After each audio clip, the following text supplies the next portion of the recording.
L'autorisation préfectorale nous limite l'intervention à 2 mois par an. Août et septembre.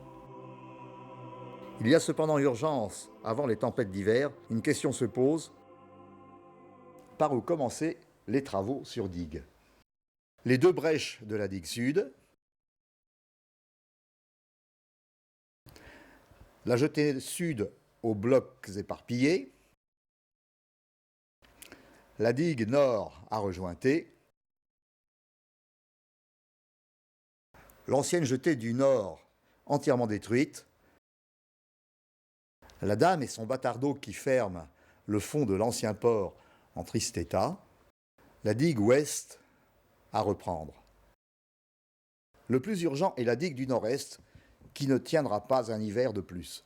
C'est donc par là que nous allons commencer le 20 septembre 2009. La zone en rouge couvre la première tranche. Nous sommes limités à 10 jours pour sauver la digue, car l'autorisation s'arrête le 30 septembre. Le port de Grand-Cambésis, situé à 14 km des îles, sera la base d'approvisionnement. L'entreprise Rigaud a trouvé par miracle une barge automotrice sur roue dont la vue provoque l'effarement des crabes et chiens du port. Un pneumatique et un bateau à cabine complètent la flotte. La barge est chargée de quelques tonnes d'eau douce, de sable de mer délavé et de 2 palettes de chaux naturel hydraulique. Le 19 septembre, appareillage général pour l'île du Large.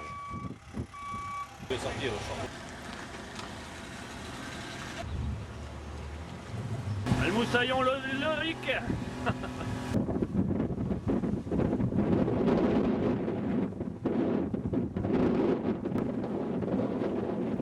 La grande expédition des îles Saint-Marcouf, la restauration du patrimoine.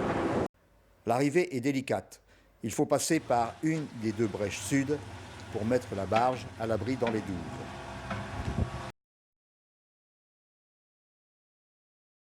Nous trouvons dans la faune locale un guide bénévole qui nous permet, en évitant les cailloux, de remonter jusqu'au chantier nord.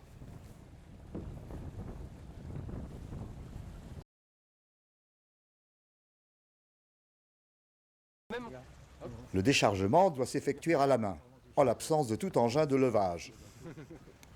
Il faut reconstituer à partir de la base la partie disparue de la digue.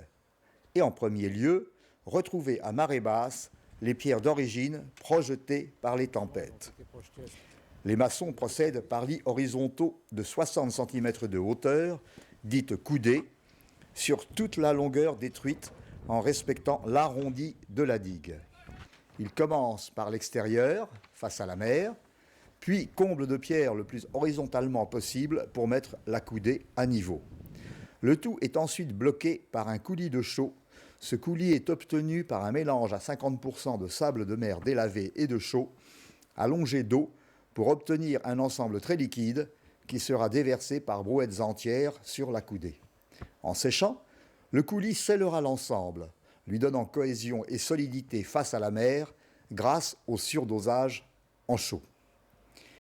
En haut de la digue, les pierres de parement sont retaillées à la main pour donner à la digue sa planéité supérieure. Ce travail n'a pu être terminé en fin de chantier. L'architecte des bâtiments de France, pour protéger la fragilité des joints à la chaux contre la mer montante, avait conseillé d'enduire de suif animal. Faute de temps, nous avons imperméabilisé avec un matériau local, l'argile des marais. Cette technique ne fut pas suivie, car la mer, à l'époque du chantier, n'atteignait pas la digue. Mais revenus sur place en novembre par coefficient de 85, nous avons pu constater que, bien qu'inachevée, la digue était sauvée. Nous devons beaucoup à l'architecte des bâtiments de France de la Manche, M. Germaine, qui non seulement a permis d'obtenir les autorisations administratives, mais grâce à sa connaissance exceptionnelle des techniques de l'époque, a recréé à la bétonneuse près le même chantier, avec les mêmes gestes, les mêmes outils et les mêmes matériaux qu'il y a 200 ans. Merci à l'entreprise de taille de pierre Philippe Rigaud, sans qui ce premier sauvetage n'aurait pu avoir lieu. Et à son équipe, Manuel Le Dentu, dit Manou, chef d'équipe, Jérôme Croville, dont la gaieté permanente a permis à l'équipe de survivre dans ces conditions inhabituelles, Loïc Auvray, en alternance de formation BTP, le premier d'une longue lignée de futurs tailleurs de pierre, car ce chantier est destiné à offrir aux jeunes professionnels du bâtiment une formation aux techniques anciennes en milieu naturel. Et pas seulement pour les garçons, car Océane, la bien nommée, est prête à suivre son papa n'importe où. La première tranche est terminée. La barge repart en hibernation en attendant la tranche suivante, prévue à l'été 2010, si nous trouvons 70 000 €.